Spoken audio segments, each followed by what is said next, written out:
Beautiful, beautiful lights. I'm sitting under the tree a little bit more because our sweet Sassy, who was one of two of a brother-sister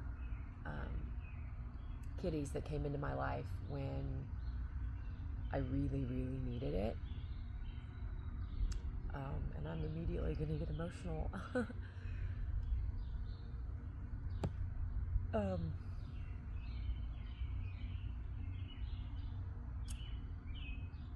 Grief is such a beautiful, beautiful journey, and we don't talk about it often enough.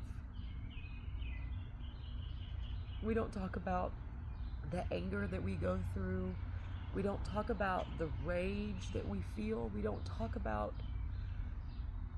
just the pain body that feels so much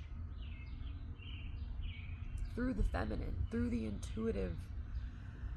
And especially as women, the cycles and cycles that we go through every 13 days, we enter a new cycle. And how our body feels it, experiences it, and then gets the opportunity to make it better, to make it love, to make love with it, to alchemize it, to transform it, instead of bottling it up and suppressing it, because we all know what that leads to.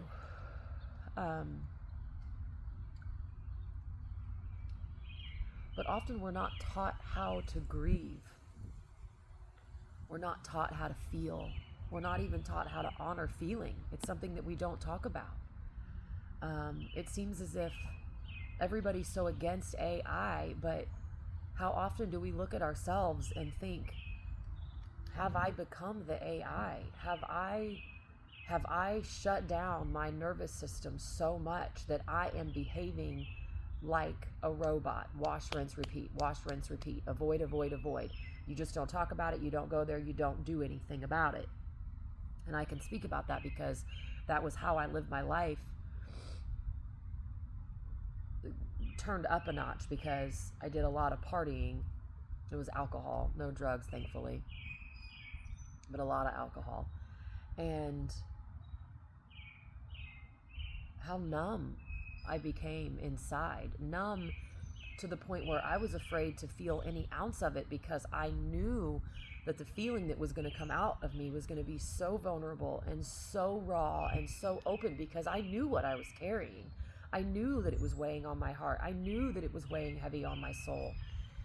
And this journey of feeling it all has been truly a miracle, like a miracle in the making.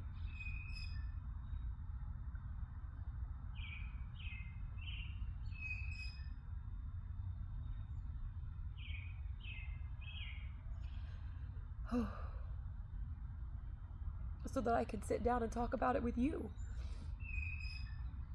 To feel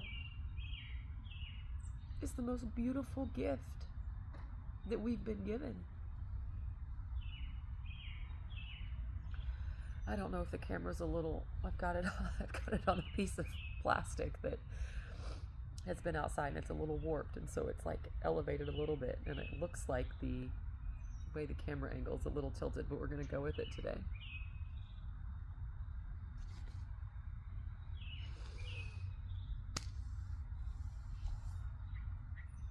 And often when someone decides,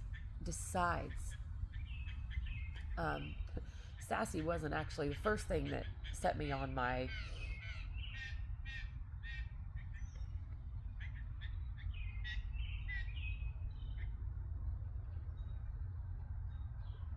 little message. I always love when I hear different bird sounds. Like, we have some of them that we hear every morning. We hear the mourning doves. We hear the starlings. Sometimes you can hear the cardinals talking back and forth.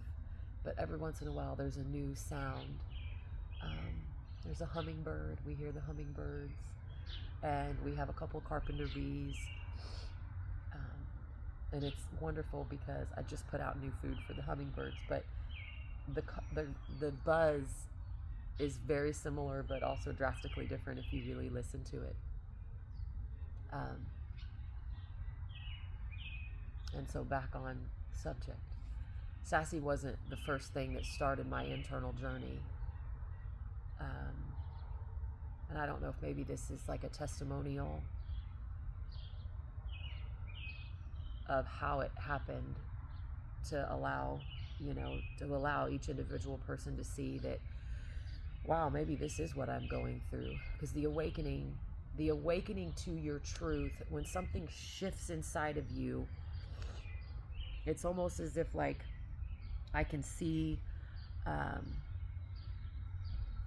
a dam that has a million different structures that keep the water out. And once that first structure is removed, you hit your breaking point. The journey begins. But the awakening is just the beginning. The awakening, there's so many people right now that because you have awoken to maybe in a gift or whatever it is, think that that's it and that there's no more work to be done. And I am living, breathing proof that that is only the beginning. And it's about to get amped up even more for individuals to really diligently go into the path of, I'm hearing righteous work, which sounds weird because the ego mind can take that and run with it in a very egoic way. But the path of truth and the path of honesty with oneself, with right here, is humbling to all means. And it is about honoring the emotion.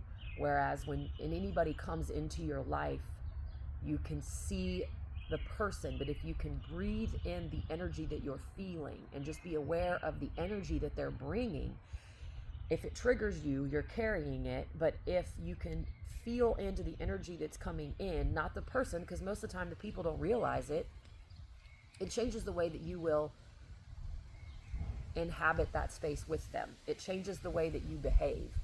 Because a lot of times they don't. Forgive us for we know not what we do. They don't realize they're carrying it because we've been carrying it for far too long. Bitterness was one of them for me. And just forgive me because I'm going to bebop back and forth.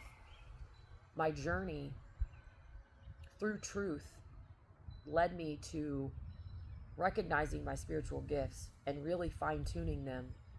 But because we've lived in a world that speaks ill will on that, because we've been so far removed that many of us don't practice it, we hide it, we don't talk about it, we're not open enough to allow it to be seen and experienced. And then if we do, most of us have lived through countless attacks that we're like, I'm not going back there. I'm not going to do that again because I remember what that attack felt like. And it's only for lack of understanding. It's for lack of the ability to sit in truth and just say, how do you have this ability? And maybe I can see where for so many people who think they have read, and this is where reading kind of trips us up sometimes. Just because you read doesn't mean that you've actually walked through the experience for the experience to become the inner knowing, the inner certainty. And so I think that's where the experience of the walk, the truly walking the path, taking action, faith with action, simultaneously having faith, trusting the intuition, trusting that, and then simultaneously holding hands with wisdom the entire time and being like, oh, I surrender to this path. Take me where I'm meant to go. You become bitter because so many people act out of fear to try to stop you. I've spoken about this in another video where, when we've lived in a jail or in enslavement for so long, you get comfortable there, and then when you want to break out, people's fear will try to step in and say, don't do that. Or maybe it's an insecurity, or maybe, and we just have to kind of dare to be different, dare to be bold. And if you're here and you're listening to this, you know what I'm talking about. And being different in and of itself in a world that wants everyone to act robotic, act like the norm. If you stick out and you dress different, or you just be different, because we are all different, most people think you're doing it for attention. I mean, there's whole blankets of criticism that comes along with being unique and being yourself, and then choosing once again to be better and to do better and to become stronger, wiser, and a leader in this space is difficult. It's very difficult. And I carried bitterness for a very long time, because the people you think that will support you sometimes don't. And that's the hardest part. The support comes from strangers, from random people, from a beautiful woman who tells you that she sees you and she appreciates the work that you're doing when you're just trying to bring life into a community. It really is. It comes from the wildest of places when we're open to receive it, and to receive it with an open heart. I had a friend of mine who knows that this path has not brought money, because that was not what it was all about. It was about truth and honesty and me. It was about bringing me to you.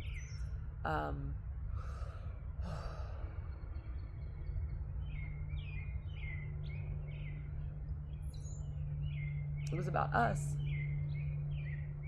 And I have this brilliant idea of doing a community project, which I'm going to follow through with.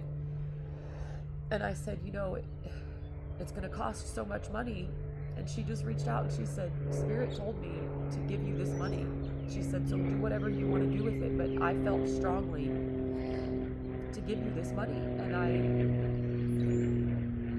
it opened my heart so much that I was like, I really haven't received that in so long that I forgot what it felt like. You forget what receiving love, receiving compliments, being open to receive.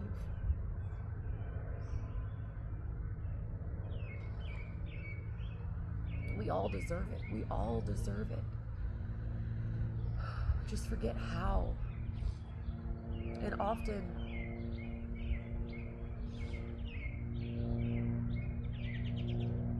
I can recognize when I try to give it to love for others, how I can see the closed offness of, we've forgotten how to receive it, and we're remembering we are it. We are the receivers.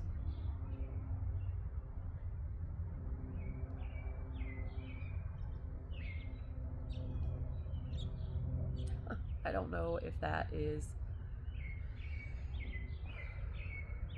it's exactly as it needed to be.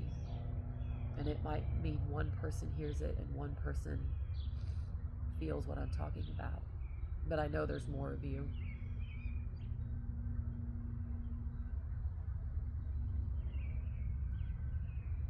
And I shared the message this morning that how often do we wait for the catastrophic event in our lives or in the collective to take place before we actually begin the rebuild? And I'm grateful that my rebuild started in 2019 actually, because I listened. I didn't avoid it. I didn't run from it. I sat with it every single day diligently. I sat in prayer and meditation and practice, and I listened no matter where it took me, all to bring me here and to be sharing the story with you.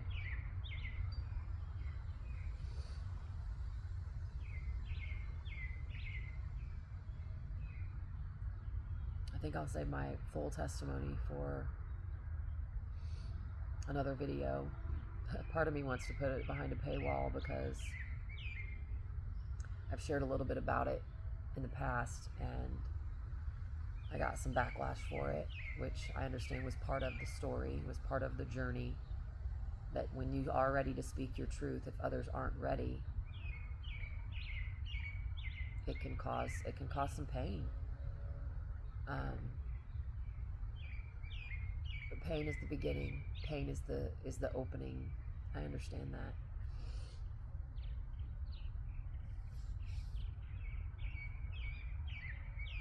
It's where the light comes in, and then the light does its thing for each individual person, not worrying about how it impacts or affects someone else, worrying right here, and not even worrying, but diligently paying attention to what our soul is asking, to what our soul needs. Maybe you're in a season right now where you need more rest, where you actually need to take action on eating healthier, drinking more water, doing daily exercise.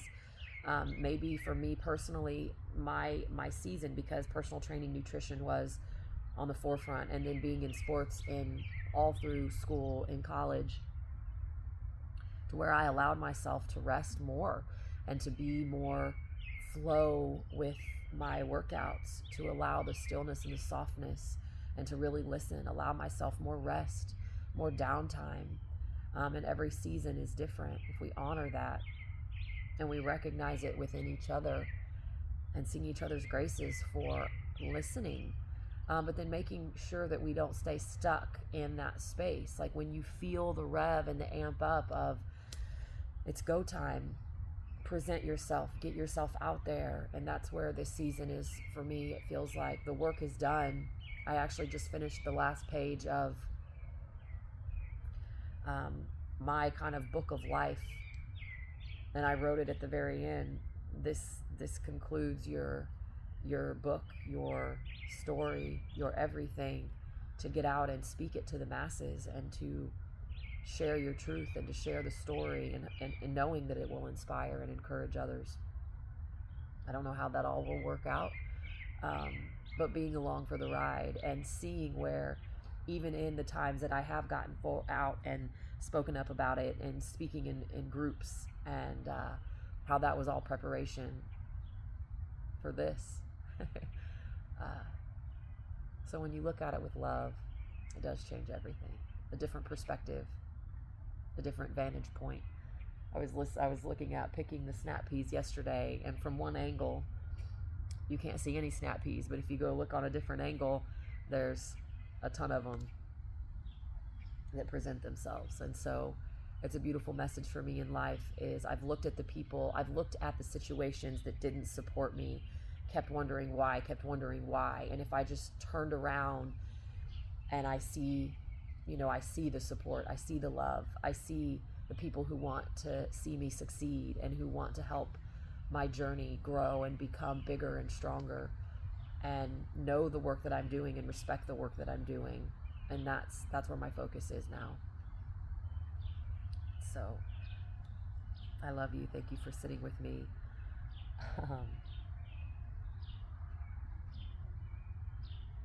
Yeah. We're the miracles. We are.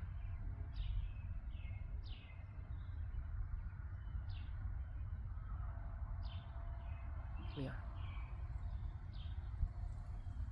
And I am just hearing that practice your gifts, practice fine-tuning them, find somewhere that you feel safe in doing so, even if it's with nobody. Most of mine have been right here with this camera, and inside my house with my artwork, with my meditations, with my rest that I allow myself, that I ask diligently. Put your protection around you. Only God, infinite love, Mother, Father, God may come through. Say your prayer of protection and begin practicing. And then if you want guidance, you know where to find us. You can reach out, and we're ready and willing to help assist in these ways. Yeah. So I love you. I'm Jennifer Renee. This is Within by Jen. It's within each and every one of us. It always has been. The kingdom of heaven, the miracles.